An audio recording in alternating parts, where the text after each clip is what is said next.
Hi everyone, my name's Judy and I was going to do some folk art for the Royal Voluntary Service in Gwynedd. Sadly, under current circumstances that's not to be, so we're going to have a go at some folk art at home. So let's get going. I hope you enjoy it. My little helper here is going to be watching too, aren't you, Becky? Right, let's have a go. So I've tried to find things that I think you might have indoors. The first thing you'll need is something to draw around and a pencil. So I've just got an old cereal packet and found a mug that I could draw around. And then I folded the cereal packet in half and created half a heart and drew around that. So you can use either of those to make your first project. And then you need something to make dots with. So I found a paintbrush, and then I've raided my other half's toolbox. So I found a drill bit and a flat-headed nail and an old pen. But anything will do, really.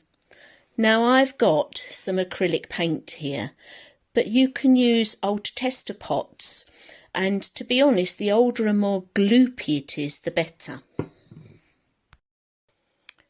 Okay, so the first thing you need to do is to draw very faintly your circle or your heart onto your card, and then you can start dotting. Now we're going to do a very simple dotting technique today, just like a daisy, and it's something that everybody can do. My 6-year-old great niece has great fun doing this when she comes to visit.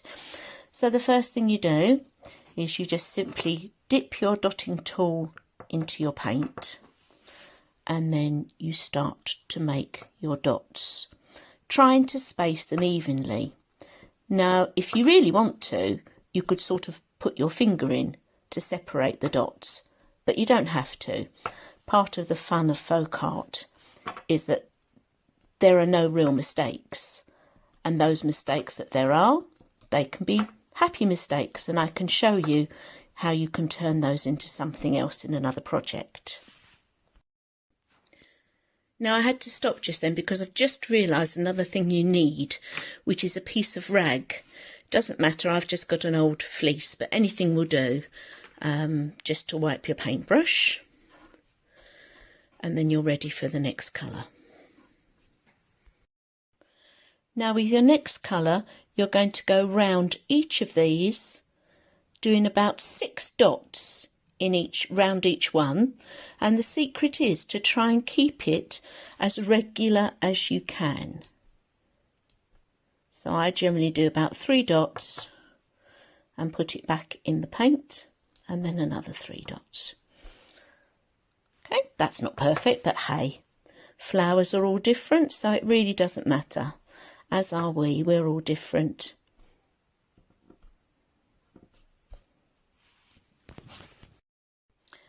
And here's the first step. Now mine's quite uneven because I've had disruptions from 1 or 2 furry friends, but I'm sure yours will be better than mine. Right, this next step involves 2 dots and a pulling action. So I'm going to start off using the brush, but I might then use the nail head or the tip to pull the dots towards each other, and this creates a heart shape or a leaf shape, whichever you like to call it. So you're going to do 2 dots. You can use the edge of this as well, but I'm going to change and go for the nail, and then I'm going to pull one in and then the other. There you go. And then I'm going to do it the other way. 1 dot, another dot beside it, change to a finer point, pull and pull.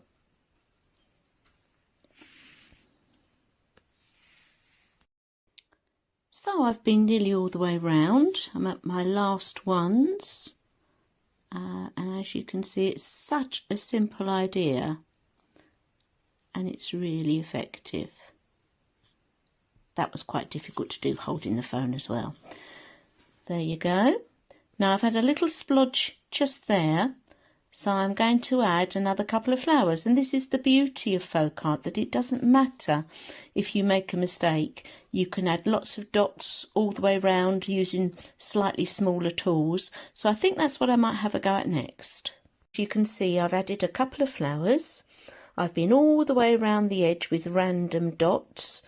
I might well do some green as well. But you can turn any happy accident into another flower, and that's the beauty of folk art. There's no real mistakes, so get creative and have fun. So here we have the finished things. I've actually added a sticker in the middle, but you could write somebody's name. If you've got a stamp with lettering on, they work well. Miniature envelopes are great fun too. And speaking of the envelope, don't forget to decorate your own envelopes as well, because that's marvellous for anybody to receive.